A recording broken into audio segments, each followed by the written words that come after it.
Welcome to Ramos Dragon Engine. I hope you are excited for some 5-color lands. But as far as opening hand goes, we've got one land in the hand. But we do have Life from the Loam, and I like the rest of the stuff in here.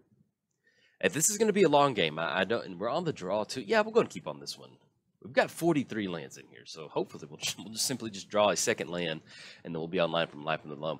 All right, we're playing Ramos Dragon Engine Flying. Whenever you cast a spell, put a +1 counter on Ramos for each of that spell's colors. Remove 5 +1 counters from Ramos. Add double Wooburg to your mana pool. Activate this ability only once each turn. Let's go and get the Marsh Flats down. Anything else, we're going to kick it over to our opponent. Play against Oloro.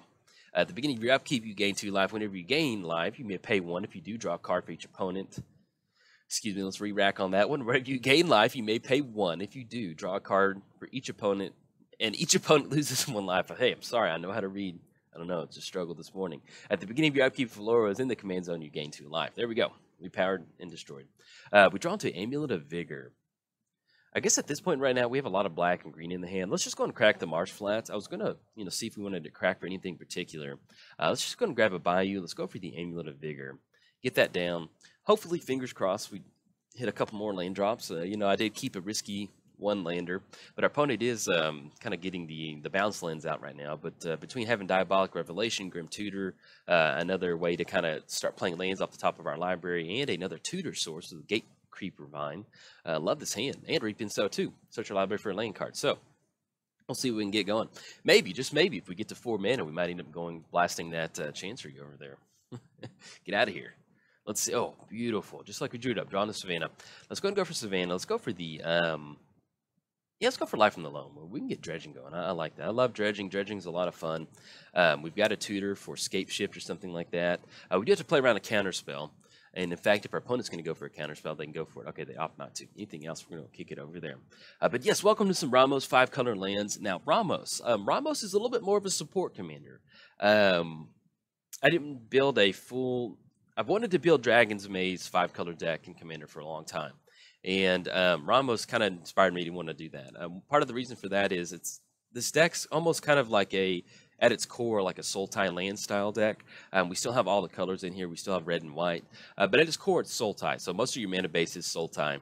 But Ramos, it allows us to utilize some X spells, kind of like Villainous Wealth and Torment of Hellfire, in case we can't get the lands going. So let's go and get the Life from the Loam. Let's go on. We actually bring 3 lands back. Let's go Marsh Flats. Let's crack the Marsh Flats. This is good. This is why I wanted to keep with Life from the Loam in the hand. You can see how good it is, making sure that we keep hitting our land drops. Let's go and grab the Watery Grave. Now, nothing we need for 1. Not going to pay 2 on that one. Let's go Life from the Loam. And in fact, the Amulet of Vigor I haven't come to play on tap. Let's grab the rest of these 3. This could be 1 and 2. Bounce back to the hand. And the fun thing about Life from the Loam is that, let's say that our opponent does have a counterspell and they're thinking about using it right now. It just goes back to the bin. We can dredge it and keep going again. It's not the end of the world. So that's what makes Life from the Loam so fun. And if you get it in your opening hand, you're almost just like, yes, I will keep on that one. Sounds like a plan. Okay, opponent's tapping out for 2. We'll see if we got a counterspell on the Life from the Loam. But like I said, that's A-okay. We'll keep making land drops. Kick it over to our opponent. Yes, we did cover both commanders free time. But yeah, so outside of Ramos, him being a support commander, we can go beat sticks with Ramos, but mainly we're just looking to kind of we're getting a lot of lands on the battlefield. We have a lot of different ways to draw cards. So if we can get Ramos down and really kind of start casting some spells to get those +1 counters on there. Like I did use Ramos earlier in another match to kind of help us fuel like a Villainous Wealth. That was a lot of fun. Let's go ahead and dredge Life from the Loam. So... maybe there could be a different commander, but I kind of like Ramos at the helm. All right, Selesnya Guildgate. Let's go Marsh Flats, and let's go Tropical Island at this point. Let's go green and then Bayou. Let's represent a little bit of blue mana. Let's see if our opponent can't make their land drop. I know they're stuck on 3 lands at this point right now. Got the Chancery and then double Swamps over there. And if... okay, there we go. I was about to say, if our opponent wants to get into the...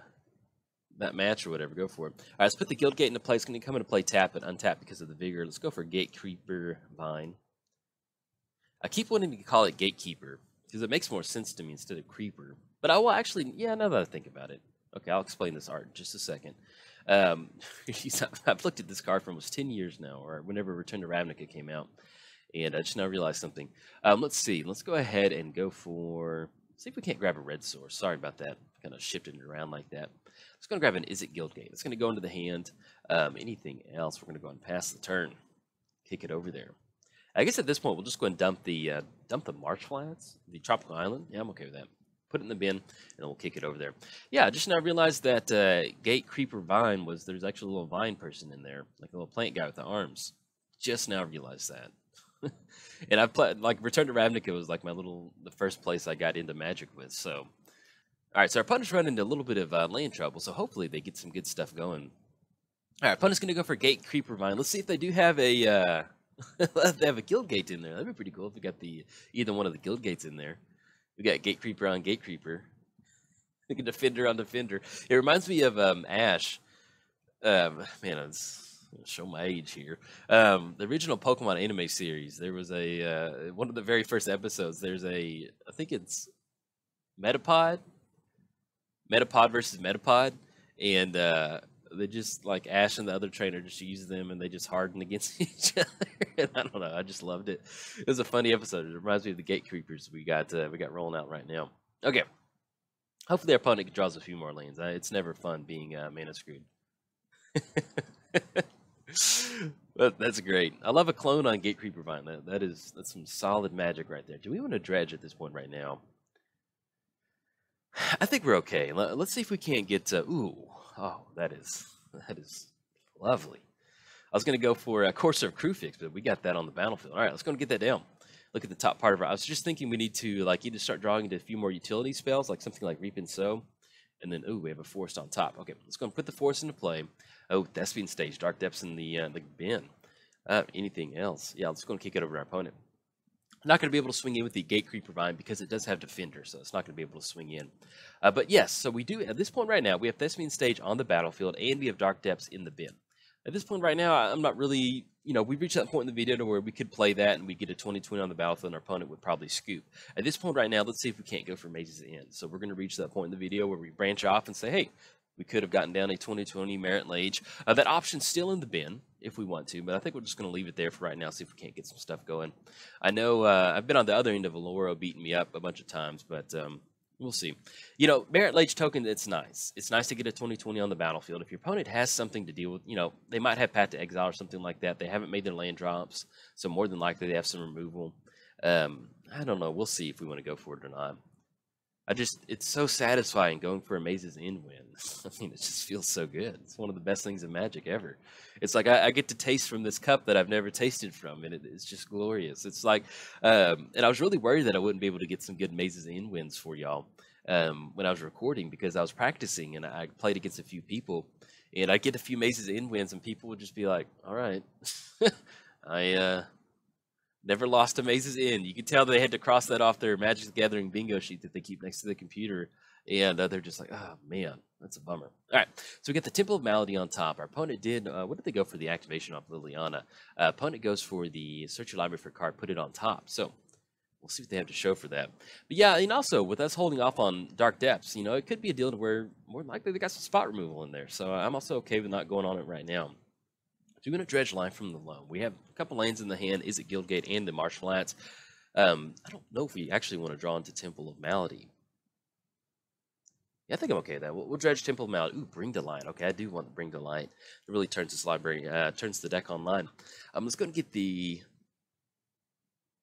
We'll just go and draw into that. Let's go Courser of Kruphix. Let's just get some good utility out there right now. Get out Courser of Kruphix. We're going to be able to play gain a life every time we play a land. I'll be able to play 2 lands out of our hands. Let's get down to Is It Guildgate. Untap it. Get the Courser of Kruphix. Gain a life. There we go. Untap that Is It Guildgate. Let's go for the Marsh Flats. The main thing right now that we want to keep doing is that we're going to bring some lands back to the hand too. Let's go and go for Temple. Let's go Tropical Island. Let's go Maze of Ith, and let's go Misty Rainforest. We're looking at green and then blue. At this point right now, we're going to leave Dark Depths in the bin, and that we made all the land drops for the turn. Okay, we're going to go kick it over there. Now, we'll Bring to Light on the top of our library. That does turn us online for a Scapeshift. We can try and go for a Scapeshift. We have 17 minutes, too, to finish the game before Magic goes on into downtime. So, If you're at home and you want to set the timer on your watch, go for it. And we could have swung it with Oracle, but that 17-minute thing just kind of popped up and threw me off for a loop. So at this point right now, we're looking at 1, 2, 3, 4, 5, 6, 7, 8. We need to get to about 11 lands to be online for going for Scapeshift. That's going to be us sacrificing a few more lands. We have no guild gates in the bin. We have no guild gates in the hand. So yes, we will be online for a Bring to Light Scapeshift. I don't mind drawing into it. You know, we could have, used Grim Tutor to go for the Scapeshift, but I like getting Bring to Light out here. That way we can at least get it down. We can try and go for like a counterspell test. If that does work, then we can go for the Grim Tutor and kind of go for that. Okay, opponent's going to kick it over. And like I said, we're not going to dredge Life from the Low. I want to put Bring to Light in our hands. It's unfortunate that our opponent's not hitting lands, man. I wish they would start hitting their land drops. It's a little bit of a bummer. But if they're not having lands, they have to have something in the hand. It's not just a bunch of copies of a useless card. That's a given. Okay.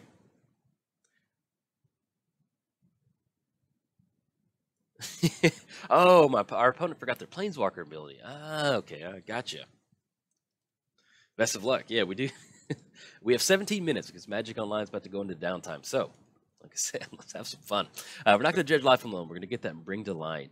Let's go and start making our land drops for the turn. Let's get down the Maze of Ith. We're going to gain a life. Let's go ahead and go for the Misty. Get down the Misty. We're going to gain another life. And I think that will be all the extracurricular lands that we can make for the turn. Yeah, that's going to be it. Let's go and get down Ramos. We have the Bring to Light we can go for. It's going to be 1, 2, 3, 4, 5, 6, 7, 8, 9, 10. 11 with Tropical Island. Let's go and do this. Yeah, let's go and cast Ramos. That way we can get it onto the battlefield. Have a little bit of a clock. We can kind of start pushing our opponent in on Liliana. And the main thing right now is I want to see if our opponent has a counterspell. That's kind of what we're going for at this point right now. So we'll see if they have a counterspell. We're going to try and get Ramos onto the battlefield. I know our opponent doesn't really want Ramos on the battlefield because we can start swinging in Liliana. So we'll see if we can't draw out at least some sort of spot removal or some sort of counterspell. Okay, our opponent is tapping out. That's going to be 1, 2, 3. Let's see what they're going to go for. I'm going to get the chat closing out. Our opponent was saying that Cruel Tutor, that is an expensive card, and they did not realize that it was on Magic Online. All right, opponent's going to go for 4 bid on Ramos. That is A-okay. Arcanus into the bin. Get out of here, Arcanus. Let's see, anything else? I think we're going to go ahead and, yeah, we'll kick it over there. We can still go and push in on Liliana, though. It's a 0-2 body, so we'll go and swing with Oracle or Courser. Either way, we're going to be okay. If they have some spot removal to take care of it, so be it. So at least we'll go and push in on that one. And if our opponent finds some magical way to get Creeper Vine to start swinging in, we'll have Maze of Ith to go for that. All right, let's go and push in Liliana. Going to put her down to 1. And then we're going to go and pass the turn. The main thing about swinging in is that it's going to put her down to -2. So search your library for a card. And to be honest, our opponent forgot to activate. We forgot to swing in last time. So it's kind of going to even it up just a little bit. We'll see if they're going to go for it. Oh, awesome. Welcome to Magic Online. That's cool. It's always fun to meet people who just buy into Magic Online. It's kind of a big step. Not a big step buying into Magic Online. I got into Magic and I didn't play at a card store. I didn't play with people. I just, one random weekend, I had a shower thought of, I wonder if Magic's still a thing. I bet this is what I play online. And then I just went down and typed it into Google. And hey, look where we're at. Making videos. I'm making Magic videos. So if you're ever thinking about getting into Magic Online, let's say that you don't play a ton of Magic, go for it. That's not just because I play a lot of Magic or happen to be sponsored by a card vendor. Going deep on Magic is one of the best things I've ever done in my life. I love it. It's a lot of fun. I'm just going to get down the, I guess, Reap and Sow. They're okay with that. Toxic Deluge is kind of, we have 2 Tutor. We'll get rid of Toxic Deluge. I kind of like Reap and Sow. But yeah, so get into Magic Online. I've going deep on Magic is one of the best things I ever did. I mean, it just really teaches you how to think critically. It teaches you how to evaluate cards and how to build decks and different stuff like that. And it just really keeps your brain active. It's a fun game. So if you're ever thinking about getting into Magic Online, don't worry about the narrative of, oh, Magic Online is garbage. It's not that bad. I mean, you do have a few random things that, like, I can probably count on my hand, and that's less than 5. I only have 5 fingers. How many times, like, Magic Online's crashed on me? So it's not that bad. And having access to play Magic whenever you want and all the time on demand, whatever format, it's wonderful. The cards are cheaper than in real life. So, I mean, it's just great. Okay. I was going to kick it over there. I think, once again, it's going to be 1, 2, 3, 4, 5, 6, 7, 8, 9, 10. 1, 2, 3, 4, 5, 6, 7, 8, 9, 10. Sorry. I'm trying to make sure we got a good count on this one. Let's go and crack the Marsh Flats. And with Amulet of Vigor, we should be able to tap out for this Bring to Light. We're going to try our best. Let's go and grab the Overgrown Tomb. Yeah. Coming to play tap. We're not going to pay 2. Actually, we want to shuffle away that Guild Gate because we don't really... Well, we can get it in the hand, technically. It's not that bad. Let's go and crack the Marsh Flats. So, excuse me, the Misty Rainforest. Let's go and crack that. Let's go and get the Taiga down. And the Damia is on top. Perfect. We don't want to draw land. That'll work out wonderfully. We also don't want to dredge Life from the Loam, too. Okay. Amulet of Vigor is going to have that come into play untapped. And let's go and draw into Damia so you can get a front row seat for this nice Scapeshift. All right, and then Underground Sea on top. Let's go and play the Tropical Island. Let's go for the... We're going to gain a life off that. Let's go and play the Underground Sea and the Exploration on top. All right, so we should have enough lands right now. As far as our Guild Gate count goes, we're looking at 1, 2, and then Maze's End is going to be 9. So 1, 2, 3, 4, 5, 6, 7, 8, 9. Yeah, we got enough. So let's see if this Bring to Light's going to stick. If they've got a counterspell, they've got it. It's going to be green, blue, red, black, and then white. 5 colors. Okay, there we go. I should have tapped that first just to make sure we didn't like mess something up. But we're going to go Bring to Light. We're going to see if this is going to stick. If not, we can kind of go the slow route with Reap and Sow, and then slowly start going for the Maze's End with Reap and Sow. Search your library for a land card, put on the battlefield. Not a huge fan of land destruction, but we could go for the Entwine on the Chancery. And we'll see if that's going to go for what'll happen with that. Then also, worst case scenario, we have Grim Tutor and Diabolic Revelation. All right, Poe's going to go for Muddle the Mixture. That's fine. Let's go and see... maybe they've got another counterspell. Let's go ahead and go for Grim Tutor. Back up on Scapeshift. Let's give that a shot. Helps if we tap for double black. Let's go black and then black. There we go. All right. That's been staged. Grim Tutor. Search your library for a card. Put it in your hand and shuffle your library. So we might be running into another counterspell next turn. It's not the end of the world if we do. Where are you? Scapeshift. There we go. Scapeshift goes into the bin. And then... actually, I think we can still go ahead and go for it. We won't add any tap mana to our mana pool, but the main thing is we just need... oh, excuse me, we cannot tap down the Maze of It. Okay. Anything else, we're going to go and pass the turn over to our opponent. We cannot play land. Let's go and swing in at Liliana, make sure we keep her off the battlefield. Swinging in Liliana, we're going to swing in at our opponent. I'll swing in both at Liliana. That way, in case they have something like... I can never remember the cards exactly, but sometimes White has the Tiger Player sacrifices an attacking creature. So we're going to send both in at Liliana. Take care of her, and then we'll go and pass it over to our opponent. So, we have Scapeshift in the hand, which we can go for next turn. We do have to watch out for a counterspell. Our opponent is sitting at 1, 2, 3, 4, 5, 6, 7. They have 7 total mana. So, we'll see if they kind of deploy anything out right now. Like I said, worst case scenario, if Scapeshift gets blocked, gets countered, that's not the end of the world. We can Reap and Sow for Maze's End and start drawing some cards. We've got 9 minutes.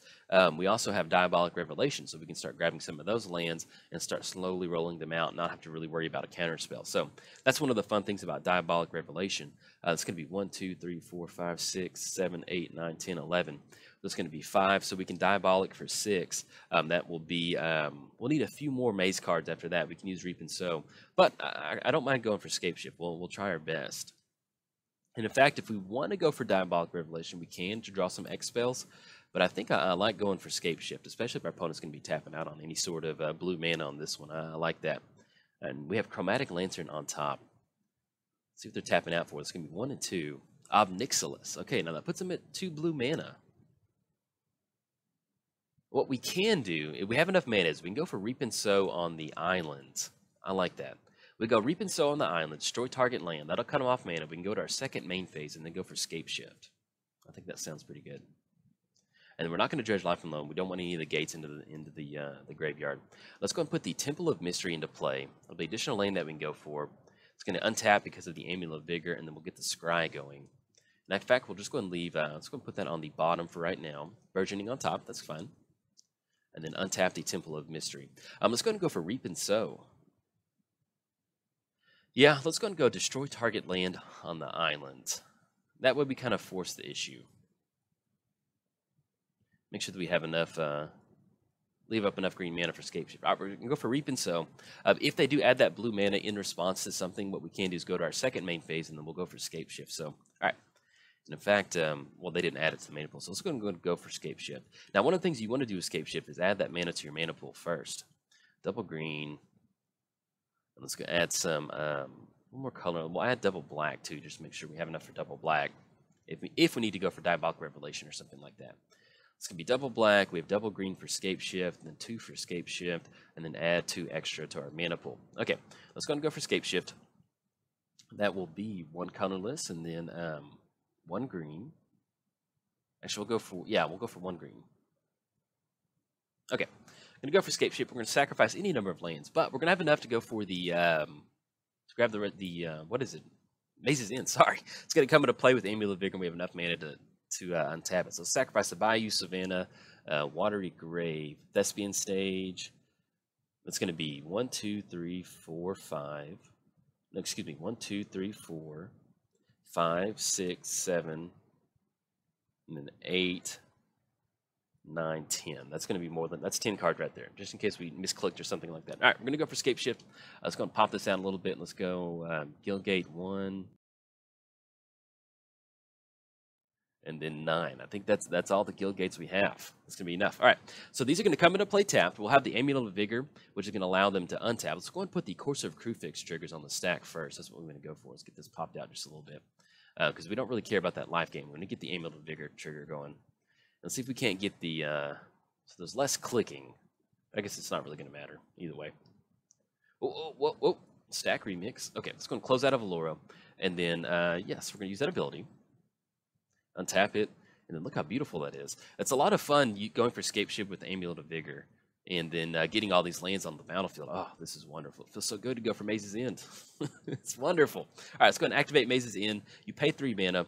It is not a triggered ability, just so you know. It is not a triggered ability. I did that, and I just like, man, I got all 10 on the battlefield, and nothing happened. All right, we closed it out. Props to our opponent. Sorry that they were mana screwed in the beginning a little bit, but we finally got a Amulet of Vigor and a Maze's End win with Ramos. So I will take that. If you enjoyed the video, like and subscribe. Thanks. Bye.